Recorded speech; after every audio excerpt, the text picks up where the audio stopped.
Hello guys, we're back again.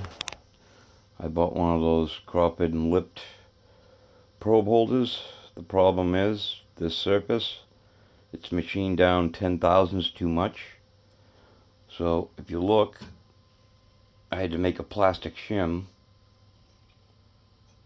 and of course my camera won't focus on it, but I had to make a plastic shim temporarily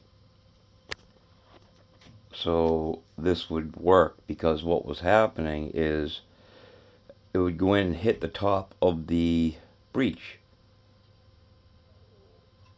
So it wasn't working. For 50 bucks, you would think this little probe would be machined right.